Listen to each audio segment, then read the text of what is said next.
ไอ้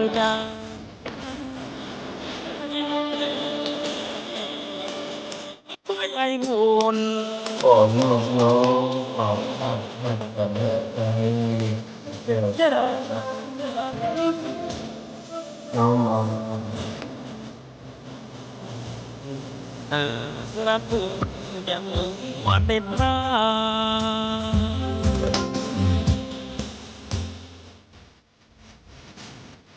การเสีย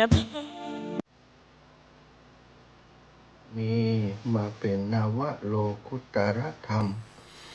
ปกเก่าเกษาปกห่มหักษาครูบาอาจารย์พระมหาเถระพระเถรานุเถระเพื่อนสหธรรมิกสหพรหมจารีทุกรูปทุกองค์ปกห่มหักษาศรัทธาสาธุชนคนดีโยมป่อโยมแม่โยมปี่โยมน้องทั้งหลายที่ติดตามรับฟังรายการสารธรรมยามเช้าทางสถานีวิทยุในเครือข่ายคลื่นสีขาวเพื่อชาวประชาซึ่งออกอากาศจากศูนย์บัญชาการณวัดปากทางเจริญอำเภอดอยหล่อจังหวัดเชียงใหม่ในเมตตาบารมีของครูบาอาจารย์ท่านพระครูอภิวัฒนวิกรมผู้อำนวยการคลื่นสีขาวผอ.คลื่นสีขาวพร้อมกับทีมงานบริหารสถานีวิทยุคลื่นสีขาวท่านอาจารย์ได้เมตตามอบเวลาทุกเช้าวันเสาร์เวลาตี 3 ถึงตี 5เพื่ออาตมาภาพได้ทำหน้าที่ในการจัดรายการมาเป็นเวลาหลายปีแล้วสถานทุกเช้าวันจันทร์ต้องตื่นมาพบปะกันก็คงมีบางวัน100 วันก็มีสักวัน2 วันที่อาตมาบอกพร้อมในการจัดรายการด้วยปัญหาเรื่องสุขภาพด้วยปัญหาเรื่องการเดินทางด้วยปัญหาในเรื่องของเทคนิคเรื่องไฟเรื่องอินเทอร์เน็ตต่างๆนะแต่โดยส่วนใหญ่แล้วจะบ่ฮือเสียโอกาสหรือว่าเสียเวลาตรงนี้ที่จะมาได้พบกับศรัทธาญาติโยมวันนี้ก็เป็นอีกวันหนึ่งที่อาตมาภาพโชคดีก็คือตื่นมายังมีลมหายใจอยู่ร่างกายยังสมบูรณ์สติสัมปชัญญะยังทำหน้าที่ของมันอยู่เนาะศรัทธาก็เท่ากับว่าได้มีโอกาสได้สั่งสมยังกองบุญกองกุศลกันอีกวันหนึ่งวันนี้ตอนรับศรัทธาอีพ่ออีแม่ทั้งหลายด้วยบทกลอนของท่านอาจารย์พุทธทาสภิกขุศีลธรรมกับความเจริญโลกทุกวันอยู่ในขั้นกาลียุคที่เบิกบุกเร็วรุดสู่จุดสลายจะสิ้นสุดมนุษยธรรมต่ำอับบายเห็นกงจักรร้ายเป็นดอกบัวกิเลสใสหัวส่งลงปลักกิเลสมีความแกว่งแสนวิเศษมาสุมหัวสามารถดูดดึงกันไปใจมืดมัวเห็นตนตัวก็จมกามว่าความเจริญมองไม่เห็นศีลธรรมว่าจำเป็นสำหรับอยู่สุขเย็นควรสรรเสริญเกียรติกามกินบ้าบินยิ่งกว่าเดิมแล้วหลงเพลินความบ้าว่าศีลธรรมศรัทธาญาติโยมทั้งหลายศีลธรรมบักกับมาโลกาจะวินาศเมื่อศีลธรรมบักกับมาโลกาจะวุ่นวายตอนนี้เฮาได้หันแล้วถึงสิ่งที่มันเป็นมีลางบอกเหตุแล้วว่าโลกจะเข้าสู่ความวินาศจะเข้าสู่ความวุ่นวายยิ่งขึ้นเพราะความบ้ากินกามเกียรติของคนกินก็คืออยากบ่มีสิ้นสุดกาม ตัณหาความอยากในเรื่องต่างๆบ่มีสิ้นสุดเกียรติถือดีถือเด่นถือตนถือตัวถือว่ากูนี้เป็นประเทศใหญ่กูนี้เป็นประเทศมหาอำนาจจะปกครองโลกโดยผลประโยชน์แย่งชิงผลประโยชน์เอาอาวุธมาข่มเหงซึ่งกันและกันโดยเฉพาะข่มเหงผู้ที่มีกำลังน้อยกว่าต้องให้ยอมสยบอยู่ใต้องค์เท้าจึงเกิดปัญหาขึ้นอยู่ในขณะนี้ศรัทธาญาติโยมอีป่ออีแม่ต่างหลายศีลธรรมบักกับมาโลกาจะพินาศนี่คือสิ่งที่ท่านอาจารย์พุทธทาสได้พูดไว้ได้แสดงไว้หลายปีมาแล้วศรัทธา50-60 ปีด้วยความเป็นห่วง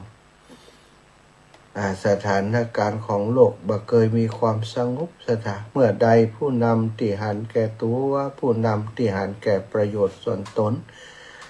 ใช้ความรุนแรงใช้กำลังเป็นทางออกใช้กำลังในการตัดสินปัญหาศรัทธาญาติโยมแม้สงครามต่างๆปัญหาต่างๆจะสงบลงเป็นพักๆแต่มันก็พร้อมที่จะปะทุขึ้นในทุกเวลาความรุนแรงการเอาชนะกันโดยกำลังบ่มีความสงบแน่นอนศรัทธาญาติโยม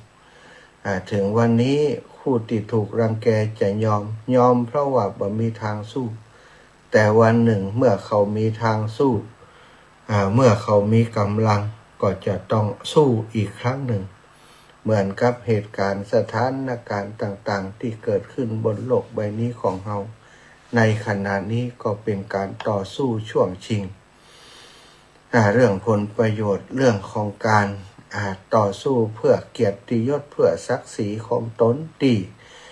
คนได้อ้างว่าเพื่อจะทำให้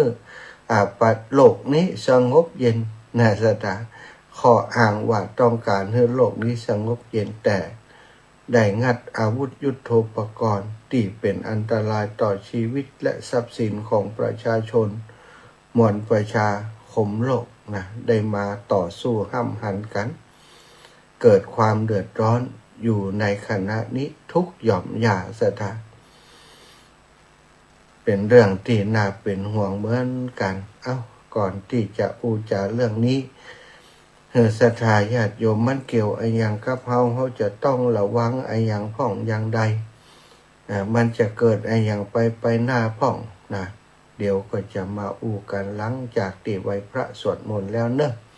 กราบพระพร้อมกันกราบ1พุทโธเมนาโธกราบ2ธัมโมเมนาโธกราบ3สังโฆเมนาโธอิมินาสักกะเรนะพุทธังอภิปูชยามิอิมินาสักกะเรนะธัมมังอภิปูชยามิอิมินาสักกะเรนะสังฆังอภิปูชยามิอรหังสัมมาสัมพุทโธภะคะวาพุทธังภะคะวันตังอภิวาเทมิกราสวากขาโตภะคะวะตาธัมโมธัมมังนะมัสสามิกราสุปฏิปันโนภะคะวะโตสาวกสังโฆสังฆังนะมามิกรานะโมตัสสะภะคะวะโตอะระหะโตสัมมาสัมพุทธัสสะนะโมตัสสะภะคะวะโตอะระหะโตสัมมาสัมพุทธัสสะ นะโมตัสสะภะคะวะโตอะระหะโตสัมมาสัมพุทธัสสะพุทธังสารนังกัจฉามิธัมมังสารนังกัจฉามิสังฆังสารนังกัจฉามิตุติยัมปิพุทธังสารนังกัจฉามิตุติยัมปิธัมมังสารนังกัจฉามิตุติยัมปิสังฆังสารนังกัจฉามิตาติยัมปิพุทธังสารนังกัจฉามิตาติยัมปิธัมมังสารนังกัจฉามิตาติยัมปิสังฆังสารนังกัจฉามิอิติปิโสภะคะวะอะระหังสัมมาสัมพุทโธวิชชาจารณะสัมปันโนสุขโตโลกาวิทูอนุตตโรปุริสธัมมะสารทิสัทธาเทวมนุษย์สานังพุทโธภควาติสวากขาโตภควตาธัมโมสันทิฏฐิโกอากาลิโกเอหิปัสสิโกโอปานายิโกปัจจตังเวทิตาโพวินโยหิติสุปฏิปันโนภะคะวะโตสาวกสังโฆอุชุปฏิปันโนภะคะวะโตสาวกสังโฆยายาปฏิปันโนภะคะวะโตสาวกสังโฆสามิจิปฏิปันโนภะคะวะโตสาวกสังโฆยะทิทังจัตตาริปุริสายุขานิอัฏฐะปุริสปุคลาเอสะภะคะวะโตสาวกสังโฆอาหุนายโยปาหุนายโยทักขินายโยอัญชลิกะระนิโยอนุตตรังปุญญเขตังโลกัสสาติกราบพระพร้อมกันกราบหนึ่งพุทโธเมนาโธกราบสองธัมโมเมนาโธกราบสามสังโฆเมนาโธไหวพระสวดมนต์แล้วกราบพระนพธรรมเป็นที่เรียบร้อยแล้วนะต่อไปก็จักได้บูชากันถึงเรื่องราวต่างๆเรื่องการที่เฮาจันเจ้าทั้งหลายจะอยู่บนโลกใบนี้เหมือนกับเขี้ยวเหมือนกับลิ้นงูอยู่ในปากงูอยู่อย่างใดเพื่อจะบ่ให้ความทุกข์มันกัดกินอยู่อย่างใดเพื่อจะบ่ให้มันมีความทุกข์น้อยที่สุดเสียทีถ้าเฮาอยู่ในโลกบ่เป็นความทุกข์ของโลกของสิ่งต่างๆก็จะเกิดขึ้นกับเฮามากมายนักหนาหลายประการสถานการณ์ของโลกเฮาปัจจุบันนี้นะสดาเกิดความเดือดร้อนเกิดความวุ่นวายเกิดสงครามใหญ่ขึ้นในภูมิภาคตะวันออกกลางเป็นสงครามใหญ่ระหว่างมหาอำนาจที่ห้ำหั่นกันโดยอาวุธยุทโธปกรณ์ต่างๆเมื่อเกิดเหตุการณ์นี้ทุกครั้งอาตมาจะนึกถึงบทกลอนของท่านอาจารย์พุทธทาสที่ให้สติเตือนใจให้ข้อคิดเฮาตั้งหลายไว้เมื่อนานมาแล้ว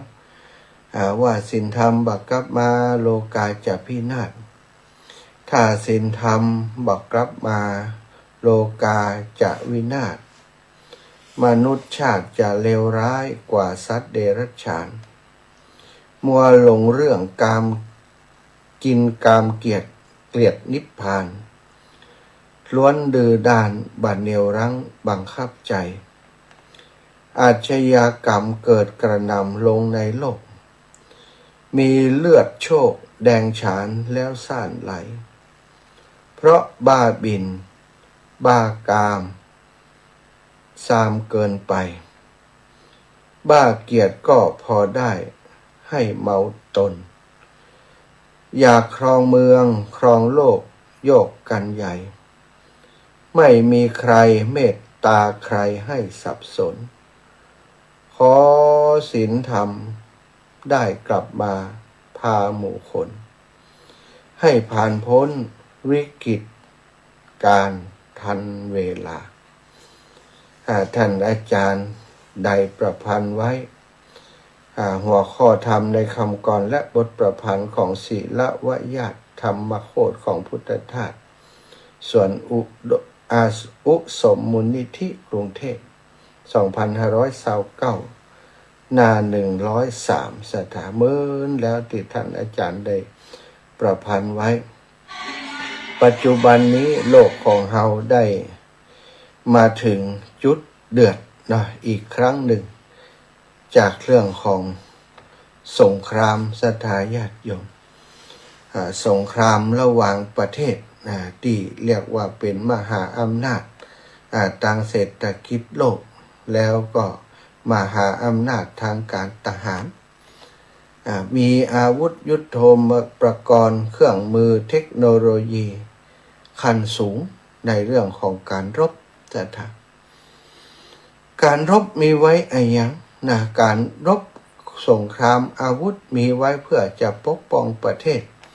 อันนี้คือคำกล่าวอ้างของคนที่มีอาวุธปกป้องประเทศปกป้องผลประโยชน์ของพลเมืองในประเทศแต่ทุกประเทศจะใช้คำนี้กันศรัทธาญาติโยมฟังดูเป็นคำที่หรูหราเป็นคำที่น่าฟังมากน่าฟังมากแล้วทำไมประเทศนั้นๆบ่มีภัยคุกคามอย่างต่างๆจากต่างนอกเลยแต่ทำไมได้เอาอาวุธยุทโธปกรณ์และกำลังทหารของตัวเองไปห้ำหั่นไปเบียดเบียนไปบีทาไปบังคับกดขี่ประเทศเล็กๆของประเทศกลางๆของประเทศคู่ที่มีปัญหากันระหว่างประเทศนู่นประเทศนั่นประเทศนี้ประเทศของตัวเข้าไปเป็นพรรคพวกของประเทศใดประเทศหนึ่งที่ตัวเองได้ผลประโยชน์ศรัทธาญาติโยมเพราะฉะนั้นเรื่องของสงครามคือเรื่องของผลประโยชน์เรื่องของความหันแก่ตัวศรัทธาอันนี้คือประเด็นหลักประเด็นสำคัญที่สุดที่เกิดขึ้นความหันแก่ตัวศรัทธาความหันแก่ตัวการอยากได้ประโยชน์จากผู้อื่นคือสิ่งลักสิ่งสำคัญของการที่ทำให้สงครามเกิดขึ้น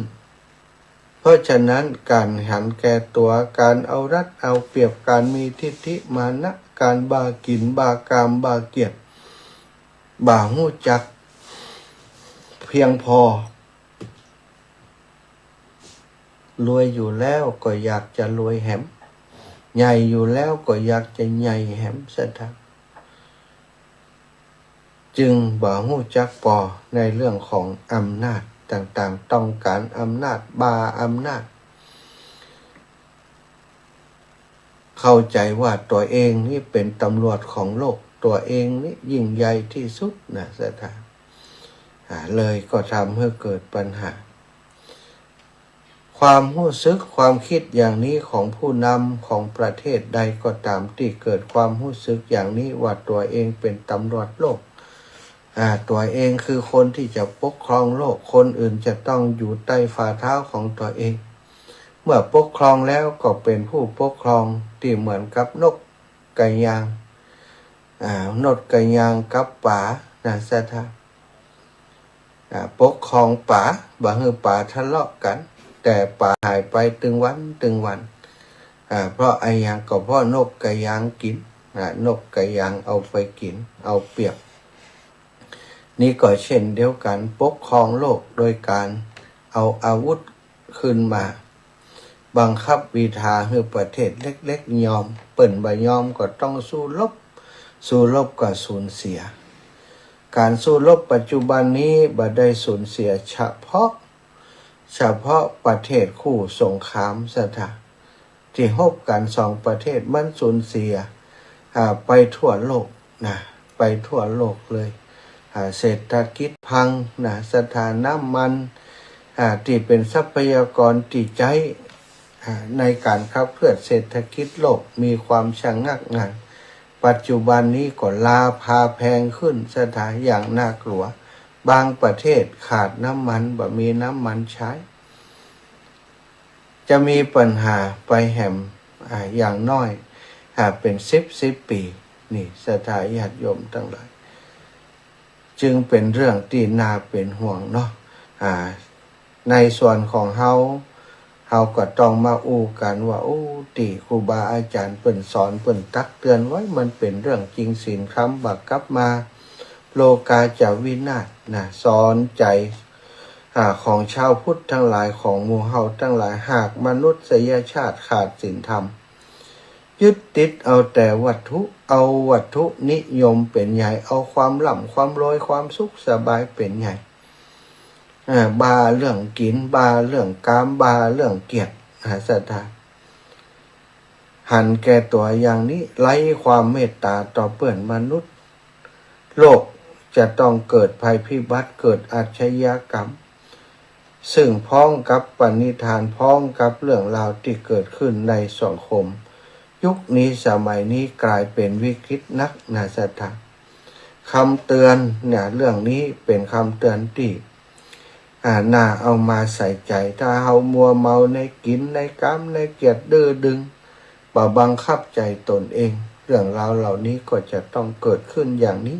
แล้วก็เกิดขึ้นรุนแรงหนักกว่านี้ยิ่งขึ้น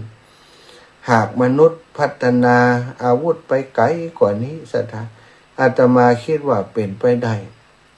ที่จะตุ้มทีเดียวนี่ โลกเฮาก็ต้องสร้างกันใหม่กลับไป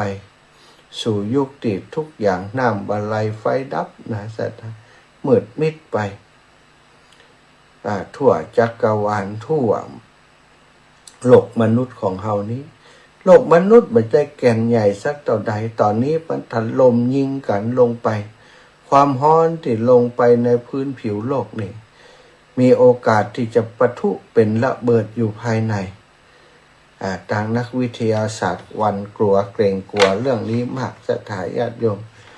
เพราะว่าอาวุธยุทโธปกรณ์สมัยนี้นี่มันสั่นสะเทือนแก่นของโลกหลายอย่างหลายประการอาชญากรรมผลลัพธ์ของอาชญากรรมทำให้เลือดแดงฉานบากินบากามบาเกียรติซ้ำเกินไปทางออกต้องหันกลับมาดูเรื่องศีลธรรมศีลธรรมนะคือสิ่งที่จะทำให้พลเมืองของโลกกลับมาสามัคคีปองดองกันการบังคับกายวาจาใจให้อยู่ในกฎระเบียบของสิ่งที่ว่าบ่เบียดเบียนซึ่งกันและกันบ่เบียดเบียนตนบ่เบียดเบียนผู้อื่นเมื่อเฮาบ่เบียดเบียนตนบ่เบียดเบียนผู้อื่นซะคือเฮาได้อยู่ในคำว่ามีศีลให้เฮามีเมตตาผู้อื่นเฮาด้วยการที่บ่เบียดเบียนตนบ่เบียดเบียนผู้อื่นเฮามีเมตตาต่อผู้อื่นมีความกรุณาอยากจะให้ผู้อื่นพ้นความทุกข์สถานเมื่อเป็นอย่างนี้นั้นเมื่อมีศีลมีธรรมโลกก็จะกลับมาสงบเย็นแต่ตอนนี้นะสถานเลือดเข้าตาแล้วตึงสองฝ่ายต่อไปบ่ฮู้อีกกี่ฝ่ายที่เข้ามาลุมมาตุ้มในเรื่องของสงครามนี้ได้ข่าวว่าพี่เบิ่มทางเอเชียของเฮา2 ประเทศกำลังจะเข้าสู่สงครามเข้าไปสนับสนุนประเทศใดประเทศหนึ่งกลุ่มต่างๆกลุ่มต่างประเทศที่เปิ้นบอกว่าโลกเจริญแล้วโลกตะวันตก เอเชียอเมริกายุโรปสถานตะวันออกกลางทวีปแบ่งกันเป็นทวีปนี่บางทีตั้งยุโรปตั้งอเมริกานี่ถึงเวลาอาจจะต้องจับมือกันในการทำสงครามเพราะว่าเปิ่นอยู่ในภูมิภาคเดียวกันของตังเฮานี่ก็เหมือนกันเอเชียนี่เอเชียนี่ก็อาจจะต้องจับมือกันต่างตะวันออกกลางก็จับมือกันดีบดีอเมริกาต่างๆแอฟริกาอเมริกาจับมือกันถ้าทั่วโลกแบ่งสงครามออกเป็นส่วนอย่างนี้นะเอาพรรคเอาพวกสู้กันบางทีพวกนั้นพวกของต่างประเทศมหาอำนาจที่กำลังฮบอยู่นี้อาจจะเป็นอยู่ใกล้บ้านเฮาเนาะอยู่ใกล้บ้านเฮาอยู่ตรงนั้นตรงนี้นี่ก็ฮบกันสถานมีโอกาสที่จะเป็นไปได้เป็นเรื่องที่สังคมในนักวิเคราะห์ผู้เชี่ยวชาญด้านสงครามได้วิเคราะห์ความเป็นไปได้ที่น่ากลัวถ้าหากกลายเป็นสงครามโลกบัดใดนี้จะรับรองว่าย่อยยับแน่โลกของเฮากว่าจะฟื้นฟูได้คงใช้เวลาแหมเป็นศตวรรษทุกอย่างจะลบลงเป็นศูนย์หมดนี่เป็นไปได้และเป็นไปบ่ได้เท่ากันคนเฮาถ้าในเมื่อศีลธรรมมันตกต่ำแล้วศรัทธาคนเฮาเมื่อเลือดเข้าตาแล้วทำอะไรอย่างด้วยอำนาจของกิเลสทำอะไรอย่างโดยการที่บ่ฟังไผบ่เงี่ยหูฟังคนอื่นเลยอาศัยอัตตาตัวตนที่ว่าตัวนี้เป็นใหญ่ตัวนี้อาวุธแน่กว่าควักไม้เนี่ยคือกันแต่สุดท้ายที่ว่าแน่กว่าอาจจะบ่ใจอย่างนั้นจริงๆก็เป็นได้อย่างที่เฮาหันภาพข่าวในสงครามที่เกิดขึ้นในตอนนี้สถาญาติโยมประเทศเล็กๆที่ถูกรังแกปรากฏว่าบ่ได้ธรรมดาบ่ได้เป็นประเทศที่จะยอมอยู่เหมือนที่ก่อนเก่าที่เคยโดนยอมมาแล้วกลายเป็นว่าเพิ่นก็สะสมอาวุธและก็เป็นอาวุธที่นักทั้งนั้นเป็นอาวุธที่เป็นเทคโนโลยีรุ่นใหม่ทำให้โลกได้ตกตะลึงแต่ว่าสิ่งที่เกิดขึ้นก็คือชีวิตและทรัพย์สินของประชาชนพลเมืองที่บ่ฮู้อิโนอิเนอย่างศรัทธาสมัยก่อนนั้นสงครามเกิดขึ้นจะเกิดขึ้นในสนามรบศรัทธาสนามรบอาจจะเป็นชายแดนอาจจะเป็นที่ใดที่หนึ่งที่บ่มีประชาชนอยู่ทหารรบกับทหารเหมือนกับมีเวทีให้ตีกันอย่างนักมวยขึ้นเวทีนี่ต่อสู้กันเอาอาวุธที่ฝึกฝนมาต่อสู้กันโดยการบ่เอาเปรียบซึ่งกันและกันบัดเดี๋ยวนี้มันบ่ใช่อย่างนั้นนักรบสมัยนี้นี่หนังอยู่ในห้องเย็นปุ่นหนังอยู่ในห้องเย็นกดเอากดคอมพิวเตอร์มันแม่นยำอย่างกับจับวางส่งพิกัดมามันมากพิกัดไว้วงกลมไว้เลยยิงลงไปลงตรงนั้นเป๊ะนี่เรียกว่าเทคโนโลยีของสงครามปัจจุบันนี้บ่ได้ทำแบบตาต่อตาฟันต่อฟันเหมือนกับสงครามสมัยก่อนบัดเดี๋ยวนี้ นั่งอยู่ในห้องแอร์แล้วก็สนามรบบัดเดี๋ยวนี้บ่ได้อยู่ในที่อื่นที่ไกลอยู่ในที่ชุมชนที่คนอยู่กันเยอะๆ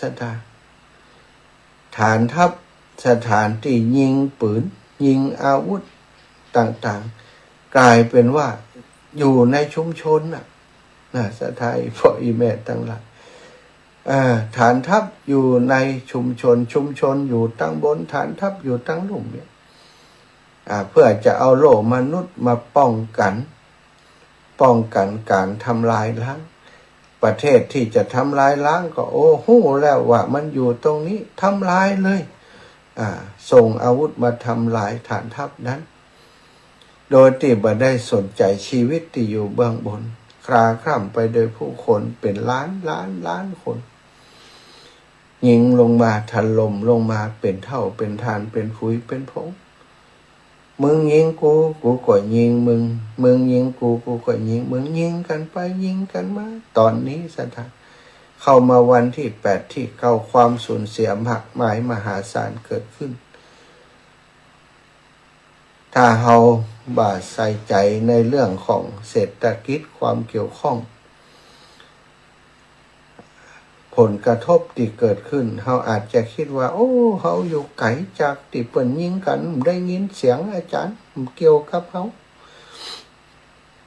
อีปออีแม่ตั้งหลายตอนนี้ราคาสินค้าขยับขึ้นทุกอย่างน้ำมันแพงขึ้นเมื่อน้ำมันแพงสินค้าทุกอย่างก็จะขยับขึ้นหมดการเดินทางต่างๆโดยสารรถราต่างๆก็จะสูงขึ้นจะแพงขึ้นเขาจะสังเกตหันว่าไอ้อย่างที่มันขยับขึ้นแล้วมันจะบัดลงแหมแล้วมันจะขึ้นไปทีๆจะทักแล้วเศรษฐกิจการทำงานการประกอบธุรกิจกันตอนนี้นะบางบริษัทก็ต้องปิดตัวยุบตัวลงไปเพราะทนแบกรับค่าใช้จ่ายในต้นทุนบ่ไหวต้องยอมปิดตัวค้าขายบ่ได้สิ่งที่เป็นผลผลิตจะเอามาค้ามาขายบ่มีกำลังซื้อพอบ่มีกำลังซื้อก็ขายบ่ได้ขายบ่ได้ก็เท่ากับศูนย์เจ๊งสถานที่ผลิตมาก็ขาดทุนอนาคตต่างหน้าบ่เมินนานนี่แหละถ้าหากสงครามยังยืดเยื้อบ่มีวันจบสิ้นตอนนี้น้ำมันถูกทำลายจากการตีระเบิดโจมตีซึ่งกันและกันนี้สถานใจไปได้เป็น10 ปีเพื่อนที่มันหกกันยิงกันแล้วก็น้ำมันสูญเสียลงไปที่เสียลงไปนั้นสถานมันก็กันก็อย่างมาแล้วตัวนะเท่ากับว่าโอ้โหเสียทรัพยากรธรรมชาติไปเยอะมากแล้วตอนนี้คลังน้ำมันที่อยู่ในโลกบ่ฮู้ว่าอยู่กี่แห่งนี่จะเหลือเพียงพอก่อพลโลกที่ใจสอยกันอย่างบ่บัญญัติบัญญังก่อนเนาะรถลาก็มีนักเหี่ยสถานแล้วก็อุตสาหกรรมต่างๆที่อาศัยน้ำมันก็มีนักเหี่ยเมื่อความต้องการนักต่อไปถ้าส่วนของการผลิตบัตรตันอันนั้นแหละวิกฤตเกิดตอนนี้อาตมาเชื่อว่าวิกฤตนี้มันเกิดขึ้นแล้วก็น่าจะ แสดงผลในบ่เมินบันดาลนี้3-4 วันก่อนคนไปเติมน้ำมันกันเข้าแถวเติมน้ำมันสถานรถติดนะถึงถนนรถติดไอ้อย่างนึกว่าเป็นไอ้อย่างโอ้แซงไปได้ปรากฏว่าเข้าแถวต่อแถวกันเติมน้ำมัน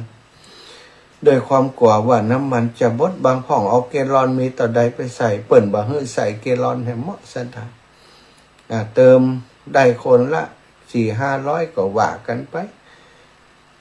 นี่อนาคตนี่อาจจะเป็นไปได้ว่ามีสตังค์แต่ว่าไปเติมน้ำมันบ่ได้เพราะว่ามีน้ำมันให้เติมก็จะเดือดร้อนกันทุกหย่อมย่าอันนี้มองให้สถาหารว่ามันเกิดอะไรอย่างขึ้นบนโลกใบนี้ของเฮามันเกี่ยวกับเฮาก็บ่เกี่ยว ถ้าคิดว่าบ่เกี่ยวก็รอดูต่อไปว่ามันสุดท้ายมันเกี่ยวจริงหรือไม่จริงเนาะต่อไปจะไปไหนลำบากนะสตาไอ้อย่างจะเกิดขึ้นนี่แล้วเดี๋ยวจะได้อู้กันในชั่วโมงถัดไปว่าเมื่อมันเป็นอย่างนี้เฮาควรจะทำอย่างใดนะบ่ใจว่าให้ฟังแล้วอีแม่นอนบ่หลับกินบ่ได้อยู่บ่ได้แล้วตายนะเราต้องคิดไว้ในหลายอย่างเราจะอยู่ในภาวะนี้อย่างไรเราจะเตรียมอย่างพ่องจะเตรียมตัวเป็นอย่างใดพ่องถ้าภาวะที่สงครามมันเกิดขึ้นเป็นสงครามโลกถ้าเป็นสงครามโลกหมายความว่าเราจะนิ่งเฉยบ่ได้แล้วนะสถานเท่ากับว่าสนามของโลกนี้ประเทศเฮาก็จะต้องเข้าสู่สงครามต้นโดยทางใดก็ทางหนึ่งแล้วเนาะอันนี้เขาจะอยู่อย่างใดถึงเวลานั้นจะอยู่อย่างใดจะกินอย่างใดจะทำอย่างใดให้ตัวของเขานี่รอดพ้นจากสงครามได้ อย่างสงครามมหาเอเชียบูรพาในสมัยอดีตเมื่อ100 กว่าปีก่อนที่มันเกิดขึ้นยุคสมัยปู่ย่าตายายของเขาสถาญาติโยมหล่นหนีระเบิดกันนะวันเดียวนี้ถ้าจะไม่ได้หล่นหนีอย่างอันแล้วนะระเบิดตุ้มเดียวนี่หมดไปเป็นจังหวัดเป็นประเทศเลยก็เป็นได้เอาละได้อุจากันนะโปรยเฮอสถาได้ตื่นตัวกันเดียวจะอูดถึงวิธีการที่จะแก้ไขหรือว่าจะเตรียมตัวอย่างใดพ่องหรือว่าอยู่เฉยๆมันต้องเนี่ยอย่างสักอย่างปล่อยมันเถอะมันจะเรื่องของเฮาหรือว่าเตรียมตัวเตรียมใจในเรื่องอันอย่างใดพ่องเนาะที่จะมาเพื่อเป็นฟีบ้าฟีวิตไปกับเหตุการณ์ที่เกิดขึ้นนี้0808844173ชั่วโมงนี้เปิดสายศรัทธาโทรมาก่อนกันแล้วกัน0808844173 0808844173ศรัทธาญาติโยมโทรกันมามาจะแสดงความคิดเห็นกันนะจะไปตื่นตระหนกนักแล้วก็จะไปประมาทนักว่ามันบ่เกี่ยวข้องกับเฮาถวายความเคารพครับทุลุงตื่นแล้วเหรออาจารย์โอ้โหตื่นสีดีมากทีเดียวเนาะครับผม โอ้ใช้น้ำมันด้วยน้ำมันเบนซินนะแค่ต่อครับผมขี่รถไปทุกวันนะอาจารย์จ้าซื้อของอะไรก็ไม่ไหวนะอาจารย์เนาะจ้าอาศัยพระเจ้าเป็นที่พึ่งแล้วนะใช่รายการครับสาธุครับไผจะรอดไผจะไปเนาะสถาต้องดูว่าไผจะรอดนะคนที่ไม่ประมาทเท่านั้นที่จะรอดได้นะคนที่ประมาทอยู่บ่าสนใจเรื่องราวต่างๆก็จะอยู่อย่างใดนี่ไม่แน่ใจแล้วนะยุคนี้สมัยนี้0808844173นะโทรมามาจากกันได้แสดงความคิดเห็นในเรื่องราวที่ได้สนทนาอยู่ในขณะนี้ได้0808844173 0808844173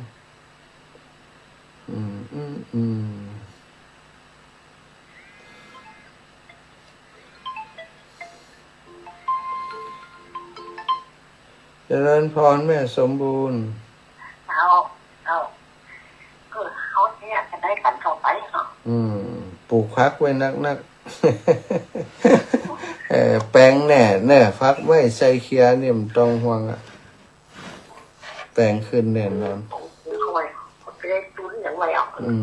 เป็นว่าต้องพึ่งพาตนเองให้ได้ไฟถ้าเกิดไฟดับจะอยู่อย่างใดเกิดน้ำมันบะมีจะอยู่อย่างใดอาหารมีจะอยู่อย่างใดเนี่ยต้องคิดไว้เนาะมีรถกับเงินบะมีเราตั้งใจต้องเ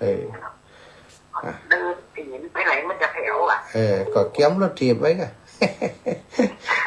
สาธุเด้อสาธุเจ้าเจริญพรแม่คำนวณสาธุเจ้าขอบคุณเด้อวันที่4ไปด้วยกันเนาะถึงบ้านกี่โมงกี่ย้ำในห้องแม่จะไหนนี่ฮะแม่อันน่ะจ้ะค่ะจำต้องกับอันดีจ้ะกับมันท่าน่ะจ้ะดีแล้วเนาะได้กลับบ้านสัก5 โมงอ่ะจ้ะเหมาะพอดีเนาะเจ้าเหมาะพอดีเลยต้นนาบุญแต่ปีหน้าเตรียมตัวไว้ปีหน้าเตรียมตัวไว้ปีหน้านี่ได้200 กัน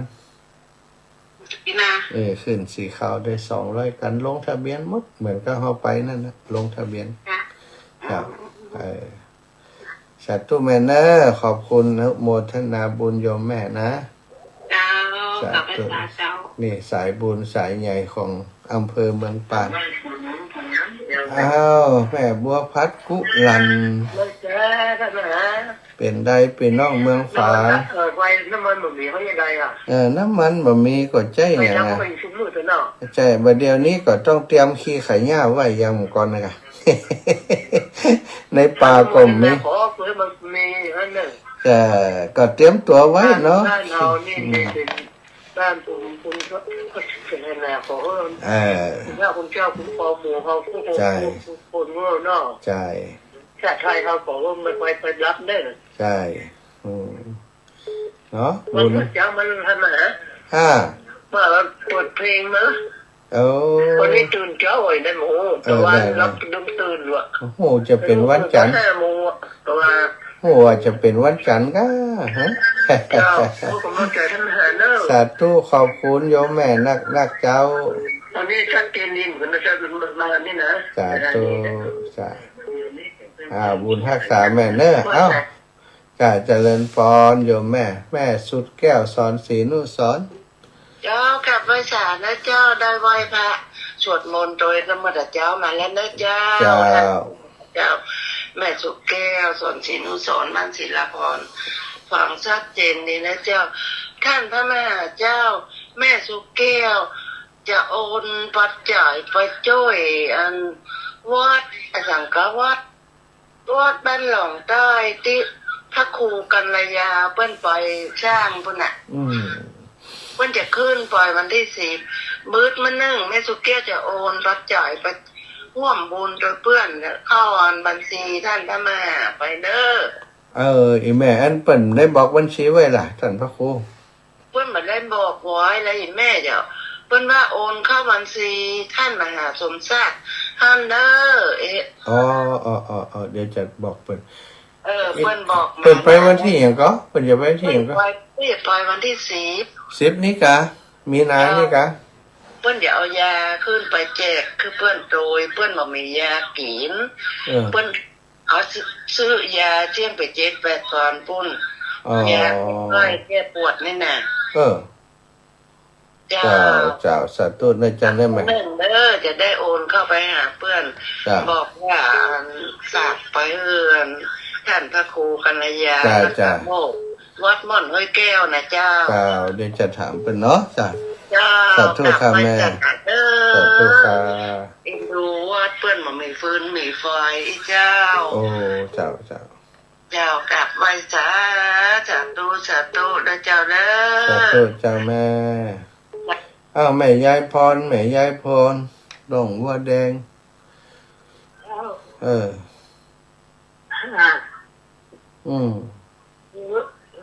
เปิดกระฟังเปิดไม่หนีเสียวป่ะไปจะดีจบไปไปจะดีจบไปเปิดมาฟังเป็นยังฟังได้อยู่ลูกเนาะฟังต่อเนื่องเดี๋ยวชั่วโมงต่อไปอยู่ด้วยกันอยู่ยายพรร้องวัวแดงนะศรัทธาช่วงนี้พักเบรกก่อนเนาะเดี๋ยวก่อยพบปะกันในชั่วโมงที่2เนาะชั่วโมงนี้พักก่อนขอบคุณครับศรัทธาญาติโยมติดตามทาง Facebook ไลฟ์ทุกคนนะแม่ยาจีรพันธ์โมป่อแม่พิษสมัยศรีเทพทำโรงแม่ครูเกษณีชัยเทพไพแฮมน้องสมควรใจนอนแม่บุญเรืองตื่นเจ้าตาแม่บุญเรืองชัยเงินพี่น้องจากเมืองฝางแม่ปวลีแม่เล็กปวลีอินสุพรรณขอบคุณทุกคนติดตามทางไลฟ์สดโดยทางวิทยุโดยในตอนนี้พักเบรกสักกรรมเดียวพบปะกันใหม่เนอศรัทธาญาติโยมทั้งหลาย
อ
อยคำเข้าถึงจิตใจฟังรายการวิทยุเสียงใสส่งจิตใจไปสู่ปลายนาสารธรรมน้อมนำเอาพระศาสดาบอกผู้คนทั่วลาหันมาเข้าวัดฟังธรรมคลื่นเสียงนี้เป็นคลื่นธรรมะจากใจส่งถึงบ้านไกลบ้านไกลฟังได้สุขใจล้ำยามดึกดื่นตอนคืนมีงานต้องทำเป็นคลื่นสารธรรมเน้นย้ำธรรมะเตือนใจเสียงคลื่นธรรมบอกหลักธรรมให้คลายความเหงาฟังเสียงธรรมะเบาเบาบอกเราถึงคนบ้านไกลสื่อธรรมะบอกละละว่าด้วยใจสื่อไปถึงสวงในเข้าใจหลักธรรมหลักดีลิ้วเพลงธรรมผูกสัมพันธ์จิตใจร่าเริงฟังสาระธรรมะบันเทิงรื่นเริงในชีวิตยามวันว่างเดินทางไปเยี่ยมสถานีนัดพบกันน้องพี่วันนี้วันเสาร์สวดมนต์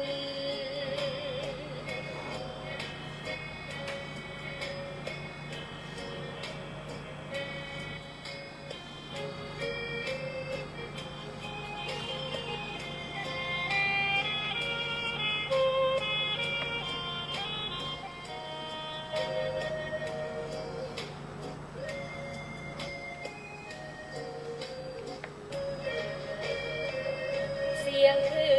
นธรรมบอกหลักธรรมให้คลายความเหงาฟังเสียงธรรมะเบาเบาบอกเราถึงคนบ้านไกลสื่อธรรมะบอกละว่าด้วยใจสื่อไปถึงสวงในเข้าใจหลักธรรมหลักดีลิ้วเพลงธรรมผูกสัมพันธ์จิตใจร่าเริงฟังสาระธรรมะบันเทิงรื่นเริงในชีวิตยามวันว่างเดินทางไปเยี่ยมสถานีนัดพบกันน้องพี่วันนี้วันเสาร์สวดมนต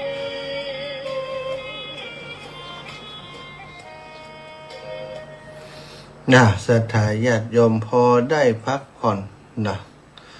พักผ่อนหายใจกินน้ำ ออกกำลัง ก่อนอันจะง่วงศรัทธาญาติโยมเพราะเป็นช่วงเช้า แต่ว่านี่เดินทางเกือบทั้งวันเหมือนกันแต่ว่าไปบ้านแม่วองเนาะไปบ้านแม่วองอำเภอแม่ออนจังหวัดเชียงใหม่ไปร่วมบุญงานศพของวิอายุได้94 ปีซึ่งเป็นโยมย่าของพี่สาวแฟนของโยมเบิ่ม พี่สาวของโยมเบิ่มไปเป็นแม่เฒ่าไปเป็นลูกไปของบ้านนั้นเนาะไปเป็นลูกไปของแม่ย่ามอนนะก็ได้ไปร่วมบุญงานศพเปิ้นออกเดินทางไปตั้งแต่ 8-9 นาฬิกาไปถึงปุ้นประมาณ11 โมงครึ่งเนาะศรัทธาก็ไปร่วมในงานศพเปิ้นจากนั้นก็เดินทางกลับมาถึงวัดประมาณเกือบจะ6 โมงแล้วอีปออีแม่ตั้งหลายกิจกรรมเดินทางเกือบจะทุกวันเนาะมาก็พักผ่อนเจ้ามาก็จัดรายการให้ศรัทธาญาติโยมฟัง โดยความเหนื่อยอ่อนแต่พยายามว่ามีหน้าที่ทำก็ต้องทำต้องลุกขึ้นมาปฏิบัติหน้าที่ศรัทธาญาติโยมหลายคนหลายท่านที่มีปกติตื่นเช้าแบบนี้ก็บ่มีปัญหาเป็นปกตินอนบ่หลับอยู่แล้ว ตื่นมาก็ได้ฟังกันกันจากไปเมื่อครู่ที่ผ่านมาช่วงชั่วโมงที่ผ่านมาได้จากันไปถึงเรื่องปัญหาที่เกิดขึ้นในโลกของเฮาที่เฮาอาศัยกันอยู่ในขณะนี้ศรัทธามีภาวะที่เรียกว่าสงครามเกิดขึ้นนะสงครามเกิดขึ้นจริงๆแล้วก็เกิดขึ้นกับทุกวันศรัทธาแต่ว่าน้ำหนักความหนักเบาอาจจะบ่เหมือนกับสงครามที่เกิดในครั้งนี้สงครามที่เกิดขึ้นในครั้งนี้นี่มีโอกาสที่ขยายวงกว้างออกไปแล้วอาจจะกลายเป็นปัญหาหนักของโลกที่จะต้องมามีปัญหาเรื่องสงครามระดับโลกกันอีกนี่นักวิเคราะห์หลายกลุ่มก็ว่ามันน่าจะเป็นไปได้แต่ว่าหลายกลุ่มก็ว่ามีโอกาสที่จะเป็นไปได้เพราะฉะนั้นเฮาท่านเจ้าทั้งหลายต้องตั้งอยู่ในความประมาทเมื่อศีลธรรมกลับมาโลกาจะพินาศอาจารย์พุทธทาสได้เตือนไว้ตอนนี้สิ่งที่ต้องเรียกร้องบ่ใช่เรียกร้องให้ยุติสงครามเรียกร้องให้ศีลธรรมจงกลับมาเมื่อบ่เมินนานมานี้ศรัทธาครูบาอาจารย์พระสงฆ์องค์สังฆเจ้ากลุ่มหนึ่งได้เดินรณรงค์เพื่อสันติภาพของโลกได้เดินทาง 3,000 กว่ากิโลในพื้นที่ของประเทศอเมริกาเรียกร้องให้สันติภาพเรียกร้องให้คนทั้งหลายอยู่ได้ในภาวะสงครามอยู่ได้โดยการให้อภัยซึ่งกันและกันอยู่ได้โดยความเมตตาเนี่ยอย่างใดที่เฮาจะอยู่ได้อย่างมีความสุขในภาวะที่มีความขัดแย้งอยู่ทั่วโลกนั่นก็คือการให้อภัยการมีน้ำจิตน้ำใจซึ่งกันและกันการเอาชนะค้าคานกันนั้นเป็นเรื่องที่บ่สามารถจะหาข้อยุติหาความสงบให้กับเฮาได้สงครามจะสงบลงได้มันต้องเริ่มสงบที่ใจของทุกๆคนถ้าจิตใจของทุกคนมีความเมตตาเพียงพอมีความกรุณาเพียงพอศรัทธาญาติโยมการให้อภัยซึ่งกันและกันก็จะเกิดขึ้นเมื่อให้อภัยกันได้ยอมต่อกันได้ศรัทธาญาติโยมมันก็จะสงบได้แต่ทีนี้ที่มันยอมกันบ่ได้มันสงบบ่ได้ก็เพราะเรื่องราวที่ว่าความหันแก่ตัวหรือว่าผลประโยชน์ของคนบนโลกของเฮานั่นเองถ้าเฮายังมีความหันแก่ตัวที่นักหนาพยายามจะเอาชนะคนอื่นด้วยกำลังมันก็เป็นเรื่องที่ยากที่จะทำให้สงครามมันสงบลงสันติภาพมันเกิดขึ้นได้ศรัทธาญาติโยมอยากจะถึงเรื่องตีตะกี้กันไว้ว่ามันสงครามมันเกี่ยวขึ้นกับเฮาสงครามเกิดขึ้นหรือว่าวิกฤตระดับโลกเกิดขึ้นจริงคนไทยเฮาจะเจออย่างพ้องและก็ควรจะรับมืออย่างใดหลายคนคิดว่าสงครามเป็นเรื่องไกลตัวถ้าบ่อยู่ในประเทศที่ลบก็บ่น่าจะกระทบต่อความเป็นอยู่ของเฮาแต่ปัจจุบันนี้ญาติโยมทั้งหลายสงครามมันบ่ได้เริ่มจากเสียงปืนมันเริ่มจากการครอบงำการทางเศรษฐกิจระบบและการใช้ชีวิตประจำวันของคนธรรมดาของเฮาคนไทยคือหนึ่งในกลุ่มที่ได้รับผลกระทบโดยตรงแม้บ่มีระเบิดตกในประเทศสงครามยุคใหม่บ่ได้ทำลายเมืองแต่ทำลายระบบของชีวิตความเป็นอยู่ของคนหากเกิดสงครามโลกหรือว่าวิกฤตใหญ่ระดับโลกจริงสิ่งแรกที่พังบ่ใช่บ้านเรือนของเฮานะศรัทธาสิ่งใดใหญ่สิ่งแรกที่จะพังก็คือระบบที่คนไทยพึ่งพาอยู่ทุกวันนี้ค่าครองชีพก็ดีพลังงานก็ดีการทำมาหากินก็ดีถึงการรักษาพยาบาลความมั่นคงทางจิตใจคนไทยจำนวนมากจะรู้สึกว่า ยังบัทันตั้งตัวชีวิตก็ถูกบังคับให้เปลี่ยนอย่างใดศรัทธาสิ่งที่คนไทยจะเจอจริงๆตามลำดับถ้าเกิดเหตุการณ์อย่างนี้เกิดขึ้นระยะที่ 1ก่อนเกิดวิกฤตความรุนแรง0 ถึง 6 เดือนค่าเงินจะผันผวนอาหารน้ำมันค่าเดินทางจะแพงขึ้นเร็วของบางอย่างมีเงินก็ซื้อบ่ได้ศรัทธาน้ำมันนี่จะไปประมาทเนอะมีเงินก็ซื้อบ่ได้ศรัทธาเฮ้ยต่อไปอาจจะซื้อกันคน4-5 ลิตร เป็นไปได้นะบ่ใช่ว่าบัดเดี๋ยวนี้จะเติมแต่ก็ได้นี่เนาะถ้ามีตังค์ก็เติมได้นะถ้ามีตังค์ก็ไม่ได้เติมนั่นแหละแต่ต่อไปนี่มีตังค์ก็อาจจะเติมบ่ได้ก็เป็นได้เพราะน้ำมันบ่มีให้เติมหรือว่าเปิ้นกำหนดให้เติมต่ออันเพราะน้ำมันสำรองมีน้อยก็เป็นไปได้สูงระยะนี่สำรองแล้วก็สิ่งที่น่ากลัวก็คือตอนนี้ระยะแรกจะมีข่าวปลอมข่าวลือข่าวปั่นความกลัวเต็มสื่อไปหมดกลุ่มที่เจ็บนักก่อนคือกลุ่มที่รายได้น้อยพึ่งรายได้ทางเดียวบ่มีเงินสำรองอยู่แล้วก็อยู่ในเมืองใหญ่ๆกลุ่มที่จะเจอนักที่สุดนะศรัทธาญาติโยมกลุ่มลูกหลานของเฮาที่ทำงานในเมืองใหญ่บ่มีอาชีพมีรายได้ด้านเดียวถ้าบริษัทยุดกิจกรรมขายของมาได้เนี่ยเปิ่นทำธุรกิจต่อมาได้รายได้ที่เฮามีก็บ่มีแล้ว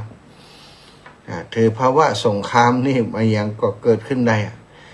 เปิ่นจะเลิกจ้างก็เลิกจ้างเลยบ่มีเงินอย่างจะให้เฮาจ่ายเฉพาะวันที่เฮาทำงานถึงหรือว่าอาจจะบ่มีจ่ายถึงวันทำงานถึงก็เป็นได้หมดถ้าเกิดภาวะอย่างอื่นอย่างอันนี้ตายนะนอกเลยเนาะต้องกลับมาอยู่บ้านอยู่จองกันเป็นจำนวนนักทีเดียวระยะที่1นะสถานระยะที่2นะก็คือระบบประเทศจะเริ่มสะดุดนะตั้งแต่6เดือนถึง24เดือนนี่การนำเข้าสะดุดยาและอุปกรณ์ทางการแพทย์จะขาดแคลนไฟฟ้าดับเป็นช่วงงานบางประเภทจะหายไปการเดินทางถูกจำกัดระยะนี้รัฐยังอยู่แต่ช่วยอย่างเฮาได้อย่างบัดทั่วถึงทุกคนระยะที่3คนไทยต้องปรับโครงสร้างชีวิตระยะที่3ก็คือ 2-5 ปีนี้อาชีพบางอย่างอาจจะหายไปอย่างถาวรชุมชนจะต้องเปิ่งตัวเองมากขึ้น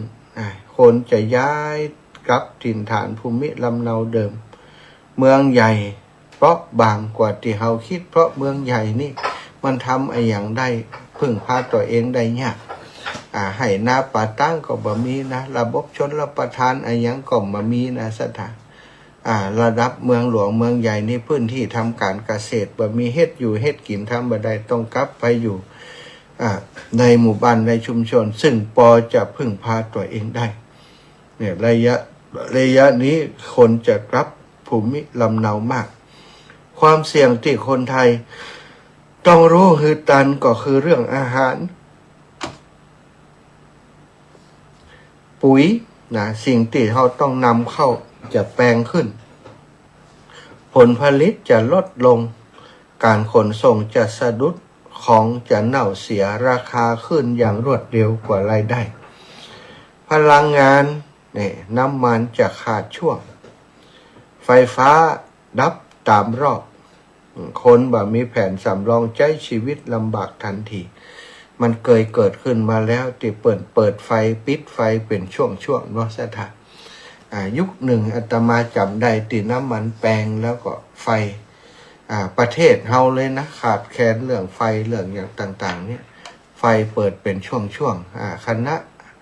ตอนนั้นนี่คณะปฏิวัติหรือคณะอย่างสักอย่างเนี่ยที่ทำแบบนั้นเนาะสุขภาพเรื่องอาหารนี่ อาหารนี่เข้าของจะแปลงขึ้นอย่างรวดเร็วเรื่องพลังงานน้ำมันไฟฟ้าจะขาดชีวิตของเราจะลำบาก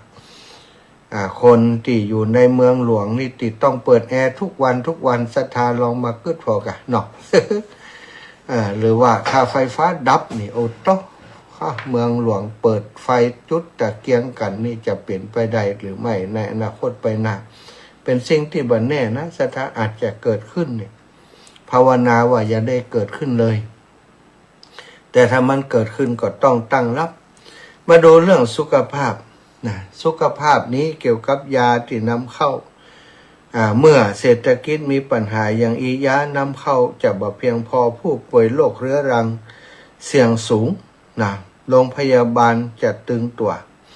โรงพยาบาลจะตึงตัวในเรื่องของค่าใช้จ่ายต่างๆในเรื่องของคนไข้สะสมโรคบางอย่างเมื่อยามันบามาถึงมือยามันบ่เพียงพอก็จะลำบากในการรักษาของคุณหมอของพยาบาลต่างๆเนี่ยมันจะรักษาบ่ได้นั่นแหละสถานคนไข้ก็จะเพิ่มขึ้นโรงพยาบาลก็รับมือบ่ได้นั่นก็จะมีปัญหาความตึงตัวของเรื่องสุขภาพในการรักษาจะมีปัญหา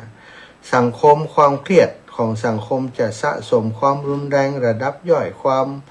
ไว้ใจระหว่างคนจะลดลงสถานคนจะแย่งชิงกันนักขึ้นแย่งชิงกันดีบดีก็จะมีโจรมีขโมยนี่แหละนักขึ้นเพราะไอ้อย่างมันมีกินมันก็ต้องปลูกข้าวปลูกไอ้อย่างไว้มันก็ลักกันเนาะปลูกพักปลูกไม้นี่เมื่อสังคมมันมีความเครียดความรุนแรงก็จะเกิดขึ้นความรุนแรงจะเกิดขึ้นคนไทยควรรับมืออย่างใดในเชิงปฏิบัติระดับบุคคลเปิ่นบอกว่าเป้าหมายอยู่ได้อย่างน้อย60 ถึง 90 วันโดยบ่พึ่งระบบเต็มรูปแบบอาหารแห้งน้ำสะอาดเตาเตียบใช้ไฟฟ้ายาประจำตัวเงินสดเป็นสิ่งที่เขาจะต้องเตรียมศรัทธาญาติโยมอย่างน้อยนี้ถ้าเกิดปัญหาความคัดข้องขึ้น60 ถึง 90 วันนี่เราจะต้องอยู่ให้ได้โดยบ่พึ่งพาระบบอื่นเลยไฟฟ้าบ่มีไฟน้ำบ่มีนี่เราจะเปิ่งตัวเองได้หรือไม่นี่คือสิ่งที่สำคัญที่จะต้องเตรียมตัวนะน้ำนี่ต้องเก็บไว้ผ่องไอ้ยังเก็บไว้ผ่องในสถานปกติแต่ละบ้านอาตมาคิดว่าบ่ได้เตรียมไว้สำหรับ60 วันหรือว่า90 วันเตรียมวันต่อวันก็มีน้องดุลก็ไอ้ยังก็เนี่ยบางคนนี่บ่ได้เตรียมไว้นักอย่างนั้นแต่ถ้าเกิดสถานการณ์ที่ไปเอาที่ไหนก็บ่ได้เนี่ยเราก็ควรจะมีไว้ให้พร้อม60 ถึง 90 วันโดยที่เราบ่พึ่งผู้อื่นเลยนะสถานเข้าอาหารต่างๆนี่ต้องมีเชื้อเพลิงต่างๆก็ต้องมีให้เพียงพอแล้วอาหารแห้งน้ำสะอาดเตาที่บ่ใช้ไฟฟ้านี่ต้องมียาประจำบ้านเงินสดเชื้อเพลิงต่างๆบ้านเฮานี่ทำพอเดือดร้อนแต่หือเนาะหลัวฟืนมีอยู่เชื้อเพลิงในการหุงต้มนี้พอจะมีแต่ข้าวนี่ก็จะวันหนึ่งที่มันเกิดวิกฤตนะเอาไปคิดว่าเดี๋ยวไปซื้อตอนนั้นอีกถ้าเข้าแปลงไว้จะว่าใดเข้าจะต้องแปลงแน่นอนแปลงแน่นอนที่เขาจะไปซื้อจากคนอื่นมาเพราะบัดเดี๋ยวนี้เขาเปิ่งปลาเข้าน้ำต่างๆนี่เขาบ่มีทุเข้าอย่างสมัยก่อนนะเนี่ยเข้าเนี่ยนาบ่ได้นะเอาเข้าไปขายหมดบ่ได้มาใส่ทุใส่หลองไว้กินถ้าเขาไปซื้อนี่ถ้าเขามีของตัวเขาไปซื้อเดี๋ยวโหศรัทธาราคาจะแปลงขึ้นอีก2 เท่าตัวในภาวะสงครามยิ่งแปลงขึ้นอีกเงินมีเงินอาจจะซื้อบ่ได้ก็ได้เวลานั้นเมื่อมันสถานการณ์จะเกิดอย่างนี้นี่คนที่บ่ประมาทจะต้องเตรียมตัวละเตรียมตัวได้ซื้อไว้เพิ่นบอกว่ากะว่าสัก60 ถึง 90 วันนี่ให้เฮาอยู่ได้โดยแบบเปิ่งปลาอย่างแสดงว่าของมื้อนี้จะต้องมีแล้วก็ระดับครอบครัวระดับบุคคลนะตะกี้นี่อันนี้ระดับครอบครัววางแผนอาหารล่วงหน้าไว้ นะปลูกพักกินเองแบ่งหน้าที่มีแผนรับมือเวลาไฟดับเวลาน้ำขาดระดับครอบครัวต้องวางแผนร่วมกันพ่อแม่ลูกลูกทำการห้ำการเฮียนอยู่กันเนี่ยถ้าเกิดภาวะสงครามขึ้นมานี่ก็ต้องยุดกันเมื่อมาช่วยกันการคุดหูอยู่นี่มันจะว่าเป็นไปไม่ได้นะสตาอนาคตไปนาก็บ้านไผ่บ้านมันหูไผ่หูมันหลุมลบไผ่ของมันถ้าเกิดสงครามเต็มรูปแบบเป็นสงครามโลกนี่จะต้องเตรียมแต่ว่าบางคนเตรียมไว้แล้วเนอะสถาญาติโยมมหาเศรษฐีบางคนนี่มีห้องลับมีห้องใต้ดินมีห้องมั่นคงอยู่ถ้าสามารถอยู่ท่านได้เป็นปีๆโดยที่บ่เดือดร้อนอย่างมีระบบไฟฟ้ามีระบบอย่างพร้อมในท่านเนี่ยใจชีวิตหรูหราได้อีกเป็นปี2 ปีจนกว่าสงครามจะสงบออกมาได้คนรวยเปิ่นเตรียมตัวขนาดนั้นก็มีอยู่เนาะอาชีพระดับอาชีพสำคัญมากสถานอาชีพที่ยังอยู่ในภาวะสงครามหรือว่าวิกฤตมีอาหารการซ่อมแซมเรื่องสุขภาพงานฝีมืองานที่ขายได้หลายพื้นที่แบบพึ่งระบบเดียวงานฝีมือของจริงงานมือคือทรัพย์สินที่มีค่าเพราะบ่พันพวนตามตัวเลขในระบบนี่งานแฮนด์เมดงานฝีมือต่างๆยังอยู่ได้อยู่แต่ว่างานต้องพึ่งพาระบบพึ่งพาน้ำมันพึ่งพาไฟฟ้าต่างๆนี่อาจจะอยู่บ่ได้ซะเสื้อผ้านะก็อาจจะมาต่ออย่างคนติดต่อผ้าใดก็จะอยู่ได้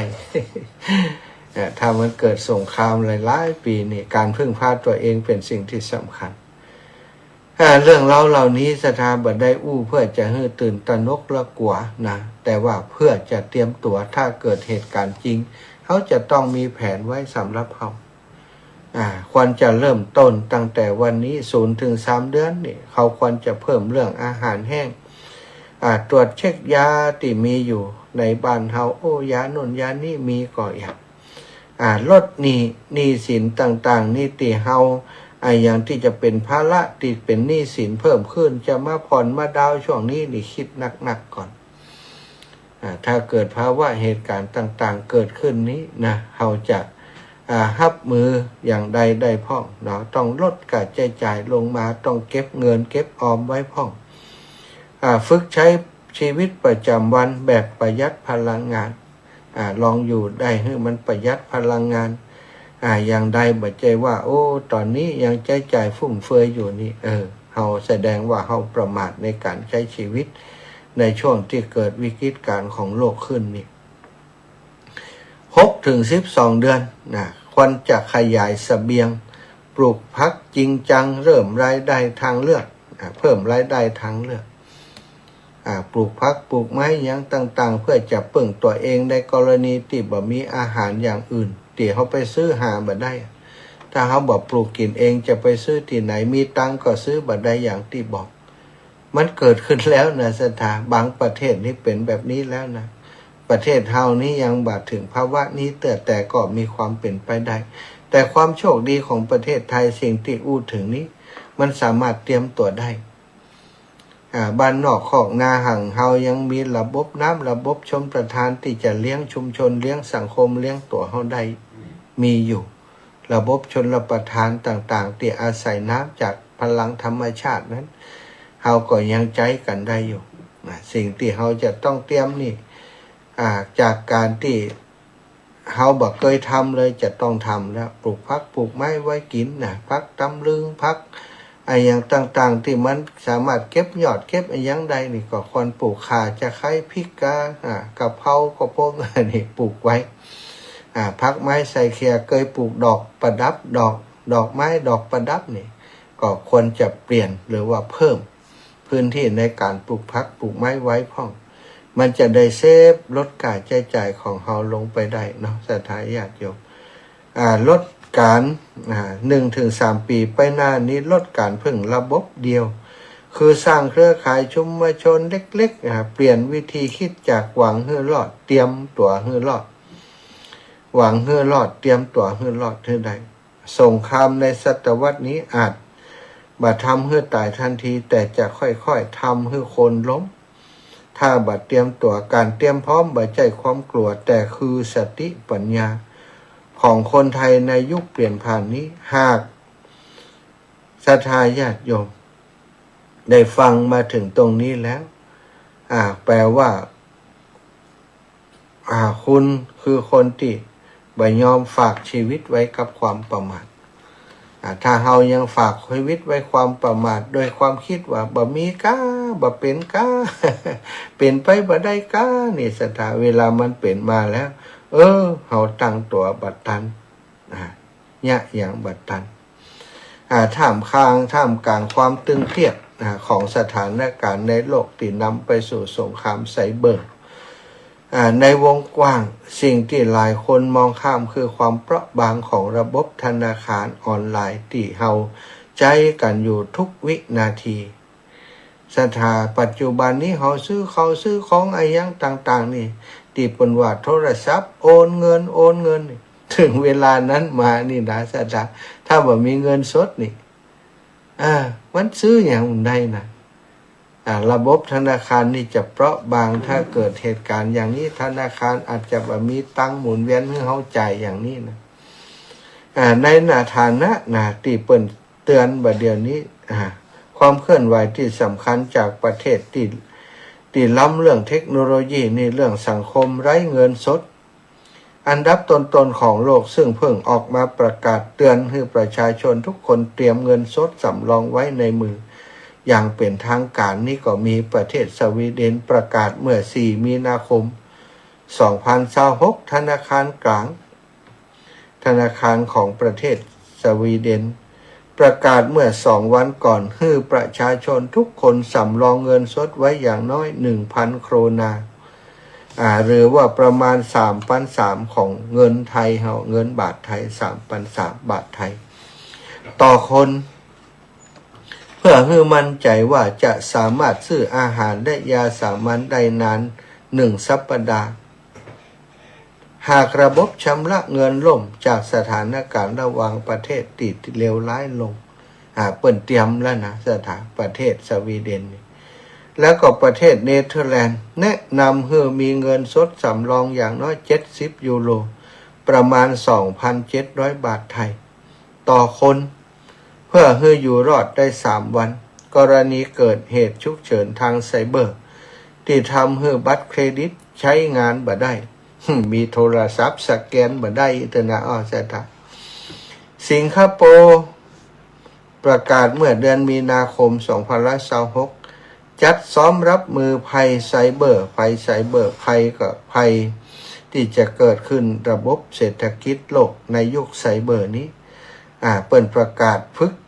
เปิ่นจัดซ้อมรับมือภัยไซเบอร์ระดับชาติและย้ำให้ประชาชนพกเงินสดติดตัวไว้เป็นแพลน B เสมอ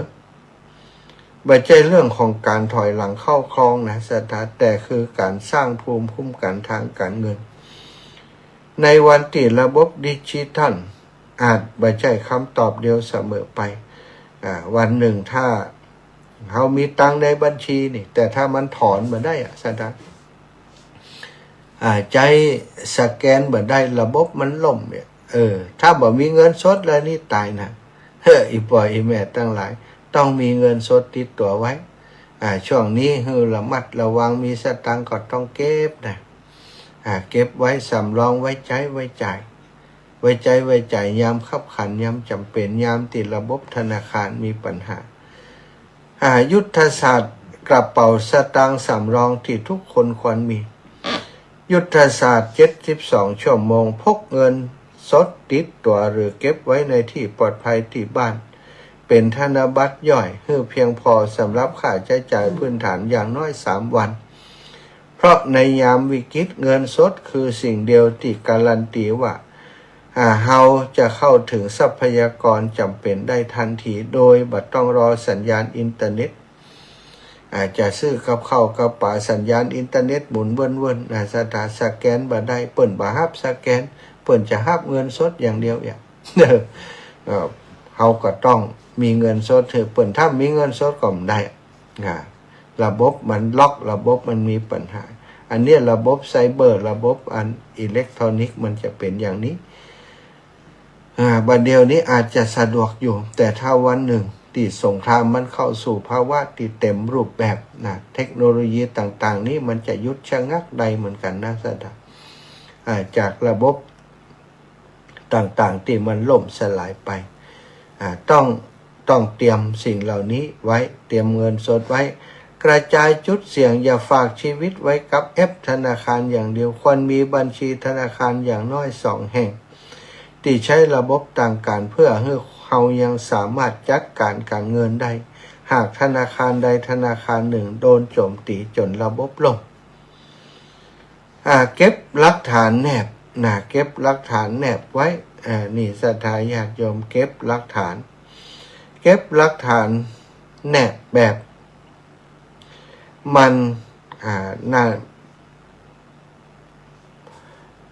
ันก๊อปหน้าจอธุรกรรมสำคัญหรือว่าพิมพ์สลิปโอนเงินสำคัญไว้พ่องในวันที่ระบบโค้ดอาจจะเข้าถึงบ่ได้ข้อมูลในมือถือคือหลักฐานยืนยันสิทธิทางการเงินที่จับต้องได้จริงที่สุดอย่างที่เฮาบัญชีธนาคารเฮามีต่อใดต้องแคปไว้พอเวลาเฮาไปแสดงต่อธนาคารบัดเดี๋ยวนี้เงินหมุนเวียนในนี้มีเท่านี้จะต้องการจะมาเบิกมาถอนก็ต้องมีหลักฐานให้เพิ่นพอถ้าเฮามีแอปเงินแอปการเงินหรือว่าบัญชีธนาคารที่เป็นแอปที่เป็นว่าเดี๋ยวนี้แอป มันจะแอปกบสถาแอปก็คือโปรแกรมที่เปิดทำเกี่ยวกับการเงินบัดเดี๋ยวนี้ส่วนใหญ่บ่มีเงินสดกันใช้แอปในการโอนในการซื้อของสแกนที่เปิดว่าซื้อของตรงวันนี้ส่วนใหญ่บ่ใช้เป็นเงินสดผ่านแอปผ่านตัวเลขกันได้เลยสถาซื้อของเป็นหมื่นเป็นแสนสามารถโอนผ่านธนาคารระบบธนาคารได้แต่วันหนึ่งถ้าระบบธนาคารล่มธนาคารเกิดปัญหาขึ้นมาเราจะได้มีหลักฐานมีหลักฐานไว้บทสรุปเชิงยุทธศาสตร์ความสะดวกสบายคือโอกาสแต่การเตรียมพร้อมคือความรอดการมีเงินสดสำรองบ่ใจเรื่องล้าสมัยแต่มันคือที่มีต้นทุนต่ำที่สุดที่มีการ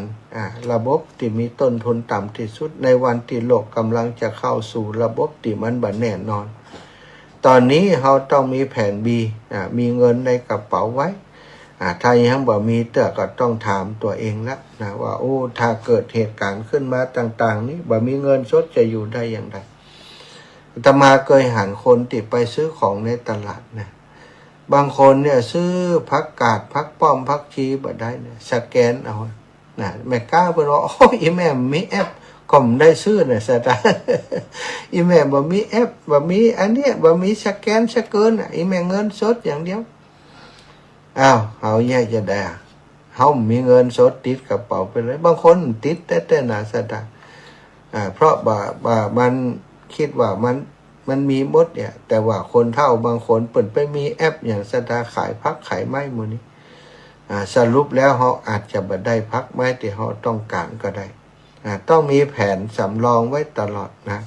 ต้องมีเงินในกระเป๋าพ่องเวลาจะเดินทางไปไหนจะไปมั่นใจแอปธนาคารวันหนึ่งที่มันเข้าบ่ได้จะมีปัญหาเขาจะรอดได้กี่วันนี่ศรัทธาญาติโยมทั้งหลายตอนนี้สิ่งเหล่านี้คือสิ่งที่มันจะเกิดขึ้นในสังคมของเราแล้วถ้าเราบัดเตรียมตัวบัดเตรียมความพร้อมต่างๆเมื่อเหตุการณ์เหล่านี้มันเกิดขึ้นจริงในวันใดวันหนึ่งนี้เราจะเกิดปัญหาขึ้นกับเราเพราะเราบัดเตรียมตัวไว้เลยอย่างที่ว่าเงินธนาคารมีกันในแอปอย่างเดียวบ่มีเงินสดนี่ ไปซื้อหยังก็บ่ได้จะเติมน้ำมันบ่เดี๋ยวนี้ก็ยังใช้แอปสถานแต่มาเติมน้ำมันทุกวันนี้บ่ได้พกเสียตังค์ก็ใช้โทรศัพท์สแกนเอาแต่วันหนึ่งมาปุ๊บพอถ้าระบบธนาคารล่มไปเติมน้ำมันเปิดว่าต้องเงินสดอย่างเดียว ตายเหมือนกันนะหนอสถานเนี่ยคือสิ่งที่เปิ้นทั่วโลกเปิ้นตื่นตัวประเทศที่เจริญแล้วเนี่ยเปิ้นบอกประชาชนของเปิ้นต้องพกเงินอย่างน้อย 3,000 บาท 3,300 ประเทศสวีเดน 3,300 เนเธอร์แลนด์นี่ 2,700 ประเทศต่างๆเปิ้นเตรียมตัวแต่ประเทศไทยนี่อาตมายังบ่หารมาตรการอย่างเหล่านี้ที่เปิ้นแจ้งเตือนประชาชนคงจะคิดเหมือนคนทั่วไปว่าคงมากระทบถึงเฮาก้าไก่ไปก้า ทุกอย่างเป็นไปได้หมดสถานเนาะเราจะไปคิดว่าโลกนี้มันสวยงามเสมอไปความโหดร้ายของสงครามเนี่ยวันหนึ่ง มันแบบแน่เนาะคนที่ถูกรังแกนี่ปัจจุบันนี่เขาเดือดร้อนนะประชาชนพลเมืองเขาเดือดร้อนลำบากมากเลยการกินการอยู่นะภัยสงครามว่ามานี่บุ่มตกมาเรียบร้อยมันจะตกใส่หัวเฮาวันใดบอกนี่ในประเทศที่เปิ่นตอนนี้นะประเทศที่มีสงครามนี่อยู่ด้วยความหวาดกลัวมากเลยสถาเพราะว่าอย่างมันถึงชีวิตความตายจะมาวินาทีใดบ่ฮู้นี่ตุ้มมาก็เรียบร้อยวันก่อนนี้ตุ้มลงโรงเรียนละอ่อนละเด็กละอ่อนเสียชีวิตให้เวอแวถ่ายภาพออกมาลาป่อลาแม่ฮักป่อฮักแม่นาบูมมากระจัดกระจายหมดเสียงสุดท้ายคือบอกว่าฮักป่อฮักแม่ซะท่านนี่คือความโหดร้ายของสงครามเกิดขึ้นเพราะอย่างเพราะคนไร้ศีลธรรมเพราะคนเห็นแก่ตัวเพราะคนบ้ากินกามเกียรตินะบ้าอำนาจแล้วบัดเดี๋ยวนี้คนบ้าอำนาจส่วนใหญ่ก็มาครองโลกของเฮาเหี้ยศีลธรรมคนที่มีศีลมีธรรมบ่ได้ไปปกครองพอคนที่เป็นนักเลงคนที่มีความหันแก่ตัวคนบ่มีศีลมีธรรมไปปกครองมันก็จะเน้นเรื่องผลประโยชน์ของตัวมันของประเทศชาติบ้านเมืองบางเตื่อมันก็อ้างประเทศชาติความจริงประเทศชาติเปิ้นบ่ต้องการสงครามอย่างนี้เปิ้นบ่ต้องการความรุนแรงอย่างนี้แต่ผู้นำที่มันบ้าอำนาจนี่มันก็นำประเทศชาติเข้าสู่ภัยพิบัติเข้าสู่สงครามเกิดขึ้นชีวิตของพี่น้องทหารจะต้องสูญเสียก่อนและต่อมาก็ชีวิตประชาชนต่อมาก็เป็นเรื่องของเศรษฐกิจสังคมมีความเดือดร้อนมีความบ่มั่นคงมีความคลอนแคลนบ่มีความสุขในการอยู่ในสังคมเพราะบ่ฮู้ว่าวันใดระเบิดจะมาลงที่บ้านที่จองเมื่อมีสถาพังพินาศเสียหายหมดประเทศ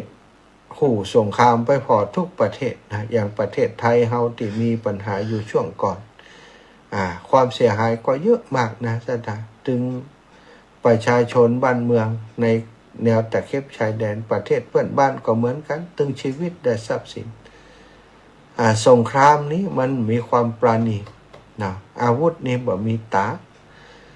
แต่ผลกระทบนี้มันมากมายมหาศาลเมื่อใดศีลธรรมกลับมา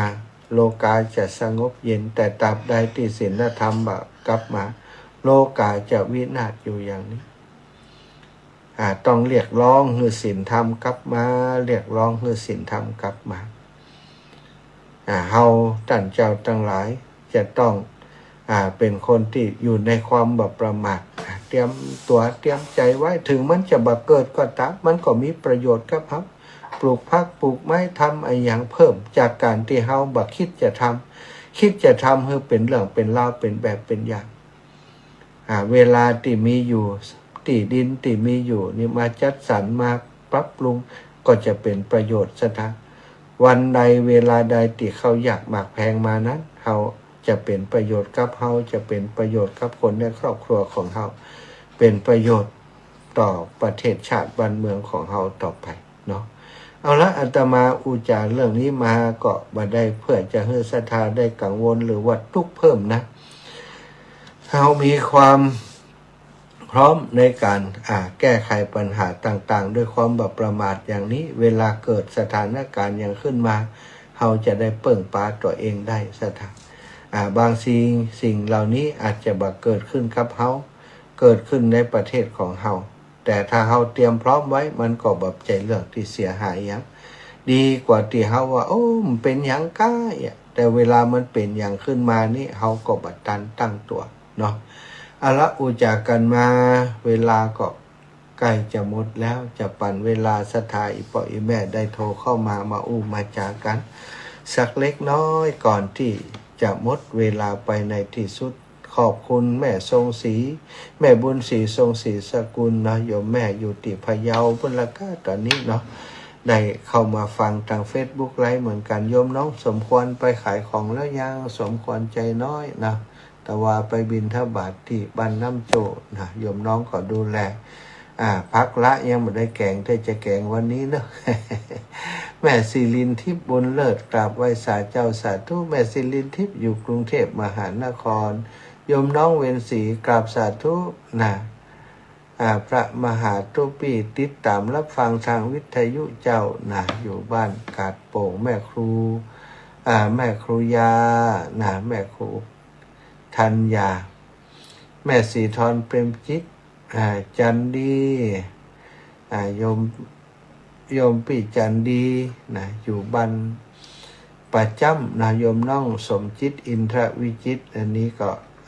ฟังอยู่ที่บ้านพ่อนแม่ยาจิรพันธ์โมป้อแม่พิสมัยเขินคำแสนแม่ครูเกษณีชัยเทพทุกคนทุกท่านนะติดตามอยู่ในขณะนี้นะได้รับฟังติดตามกันอยู่ในขณะนี้ต้องขอบคุณเป็นอย่างสูงแม่จันสมณีจักจากเมืองฝางรีบกอบรีบกุยรีบขอรีบอายตลอดวายสายบัวจันเน่านมัสการเจ้าท่านเจ้าแม่โอ้ก็ถึงโรคภัยไข้เจ็บยังเตือนนะเนาะโอ้สงครามใหญ่จะมาเนี่ยได้เห็นนั่นนะต้องเตรียมตัวเนาะเตรียมตัวอินดูลูกอินดูหลานงั้นใจคือหาลูกหาหลานเอานี่ตายไปวันนี้วันผู้เขากลมก็เสียใจอินดูเขาได้กะสังคมไปตั้งนานนี่ความรุนแรงจะเพิ่มขึ้นคนมาหันแก่ตัวนักขึ้นเนาะแม่เนาะเอาประโยชน์ส่วนตัวจนทำอย่างก้นอย่างเขานี่มามีสงครามใจสงครามใกล้สงครามไกลก็ตึ้งมีเนาะใจมันมีผลกระทบทางเศรษฐกิจใจตึกใดกับตึกอันอย่าประมาทก็เพราะเนาะประมาทโอ้ท่านอาจารย์ปู่มาเจ้านี่นะอันหนึ่งก็นึกน้อยใจอยู่หนึ่งก็นึกว่าตึกใดกับตึกอันก็รีบทำความดีตั้งแต่วินาทีถึงวันเนี่ยทำความดีตลอดเจ้าที่จะแกงปลาใส่ผักบุ้งไว้ใส่บาตรอยู่สาธุแน่บุญรักษาแม่จ้าบุญรักษามาสักการะเจ้าให้กำลังใจเจ้าสาธุค่ะแม่ย่านวลยอดคำปันปีน้องกำแพงหินไว้สาธุจ้าแม่ขอเตรียมตัวเตรียมใจไว้แล้วหรอแม่ขอทั้งคู่กันหรอไปเก็บกาแฟนะจ้าแม่จำนั่นไว้จำนี่ไว้ห้านักเองเนาะเวลามันเกิดแห่งขึ้นมาเขาจะไม่ได้เดือดร้อนต่อเก่าเนาะใช่เตรียมพร้อมไว้เนาะบักเกิดก็ถึงมีประโยชน์เกิดก็มีประโยชน์เนี่ยจำแต่หน้ามุนาหน้าไม่ขอใจขาดไว้ดีกันนี่วันนอกเขานี่มันสมบูรณ์เนี่ยคนเขาเกิดถึงคนที่อยู่ในเมืองไงแม่เนาะเราเนาะไปจะไปไหนน้อยขยับน้อยเป็นสตังค์น้ำถ่ายอย่างนี้บางคนได้เก็บไว้นะซื้อน้ำทีละขวด2 ขวดใจสลุยเป็นไรได้ก็ได้นะเนาะใจแม่ของนี่จะปลูกพักปลูกอย่างกินเองเนี่ยแล้วก็ทางวันยังไม่ได้จ่ายเลยนะต้องเตรียมไว้ก่อนเขานี่ปลอดภัยอยู่ฉันตุ้นนะแม่นะคนรักษาโอ้พี่น้องตังใดนี่ตุ๊ดหายไปเหียบัดตันทับแม่4,000รัตนพรหมนะบ้านโฮงลำปูนมาแหมใหม่เนอเจริญปอนไปสาจ้าตื่นเจ้าโลโอ้ปล่อยทุกกระเทือนเรื่องน้ำมันอย่างเดียวเลยว่าบ้านเราเดือดร้อนเนาะกินท่าทีผู้เป็นไปอย่างนั้น ไม่กินมาได้ก็ได้ ใช่กล้วยอย่างเขาก็เปลือเนาะกล้วยนี่ก็ดูตังอะเนาะ กล้วยอีแม่เปลือสบายมากไม่ยังกินกล้วยเนาะกินกล้วยนึ่งกินสี กุมได้3 เดือนเป็นอะเนาะ มันจะไล่เงินเรื่องน้ำมันเดี๋ยวโอ้โหเดี๋ยวน้อยได้เดี๋ยวทีนี้ได้ขี่รถดีไป ใช่โอกาสเป็นไปได้สูงเพราะเดี๋ยวนี้แหล่งน้ำมันนี่มันโดนทำลายตัวและอีกอย่างหนึ่งการจัดการน้ำมันนี่มัน เฉพาะระเบิดทางน้ำมันน่ะเนาะ ใช่ความต้องการใช้ทั่วโลกอ่ะมันไม่ใช่ประเทศเดียวอ่ะแล้วบางประเทศมันมีน้ำมันได้ไงไหม แน่นอนปัญหามันก็มาป้อใจน้ำมันมีน้อย น้ำมันจะสต็อก มันพูดน้ำมันมา จะสต็อกได้แต่ฮื้อเนาะฮะเอ้าว่ามันไปเถอะอะไรก็ใจรถถีบกับเดินเอาเนาะ นั่นสมัยก่อนเปิดเดินกันนะสาธุนายานะเจ้าอย่า เซ็ตเย็นดีเจ้าไหว้เจ้า สาธุบุญรักษาอย่าเนอเจริญพรแม่ศรีพันธ์รัตนพรหม เจ้าท่านแม่แม่กลัว มันเกิดขึ้นแล้วเนาะ ต้องเตรียมตัว เมื่อเดี๋ยวนี้คนส่วนใหญ่ประมาทเนาะแม่เนาะคิดว่ามันผมเจ้าไปซื้อการกับมีกินอีกแหละทั้งที่บางอย่างนี่ปลูกเองแต่คนส่วนใหญ่ก็ไม่ทำถึงวันหนึ่งมาพบลำบากอ่ะมีตังก็ซื้อมาได้อ่ะ ต้องเตรียมเงินเตรียมทองไว้เนาะใช่เตรียมไว้สตังค์นี่โทรศัพท์อ่อนมันใช่โทรศัพท์อย่าเจ้าแม่ยาสาธุเนอสาธุวันจะมา3 โมงแล้วขอบคุณนายยานะเจ้าสาธุเจ้าแม่แล้วร่วมได้รับสาธุจ้าวิทยุมันดีหาว่าสถานีมันดีจัดเหมือนเนาะชื่อวิทยุไม่ดีแต่อีกเนาะแม่นิเวศยามาซักเนี่ยขอบคุณแม่นิเวศโทรมาตุ๊ดครับบัตรดันชกรรมนะเหลือเวลาแหมสัก2-3 สายอยู่แม่เพนณลำปูนเจริญปอนท่านเจ้าพระอาจารย์จ้าแม่ตื่นเจ้าเนาะ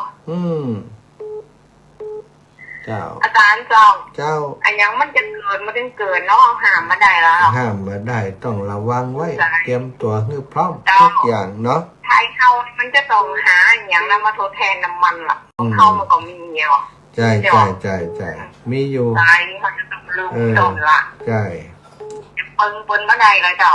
เปิงมาได้แล้วใช่ต้องเคยแล้วตัวเก่าเลยเนาะใช่วันนี้ไปทำบันตักบาตรที่ไหนครับวันนี้ไปบ้านเนี่ยใกล้ๆนี่แม่บ้านถกหัวช่างบ้านหัวโต่งนี่เจ้าถกหัวช่างหัวทุ่งน้อง5เจริญปอนเนื้อแม่เน้อสาธุแม่เพนนะลำพูนแม่นิเวศยามาซักเจ้ากราบนมัสการเจ้าพระมหาปลูกพักไว้แล้วก้านิดๆหน่อยๆเจ้าปลูกนักเจ้าปลูกนักเจ้ายังเพิ่งว่านะเจ้าอันเตรียมตัวก่อนตายเตรียมกายก่อนแต่งเตรียมน้ำไว้ก่อนแรงเตรียมแบงค์ไว้ก่อนออกเดินทางเนาะใช่จ้ะเจ้าเตรียมพร้อมกับว่ากลัวยังเนาะเจ้าคิดไปตอนหน้าใจหายเจ้าใจหายเจ้าเดี๋ยววันนี้ชัดเจนดีเจ้าขอบคุณนะแม่เนอใจให้เจ้าสาธุจ้าโยมแม่น้อยอุตุดีวันนี้ตื่นเจ้าโลนี่เจริญปอนโยมแม่น้อยโทรศัพท์อีแม่มดีกันนี่รับปิงไปเลยอีแม่ห้องพับแล้วโทรศัพท์รับปิงเงียบปิงไปเลย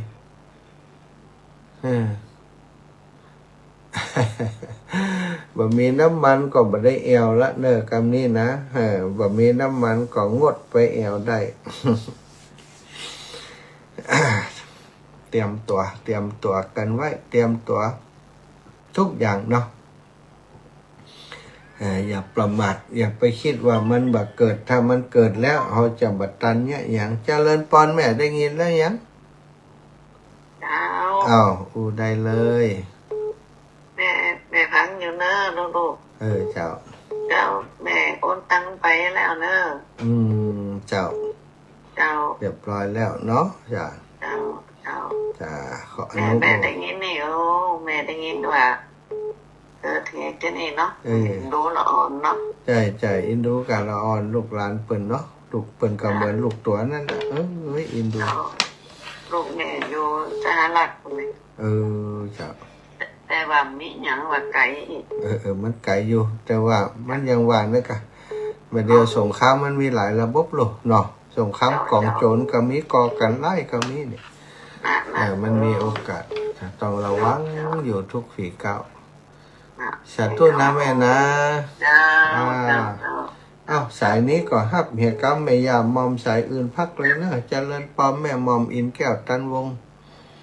เจ้าไหว้เสียเจ้า จะเริญพร จะได้คงมังด้านลูกมูสกรรม ตื่นแต่ว่าเปิดมันเรียนนี่กำลังได้ ที่นี่มาได้เลย ได้ตักกันกับปอเนาะได้ตักกันกับปอเนาะบ่ได้ยินสักคำสาธุนะแม่นะเวลาหมดเวลาแล้วเนอะอย่าเนอะจ้าสาธุขอนำรายการจากลาไปก่อนจัตตารโอธรรมาวัฏันติอายุวันโนสุขังพระลา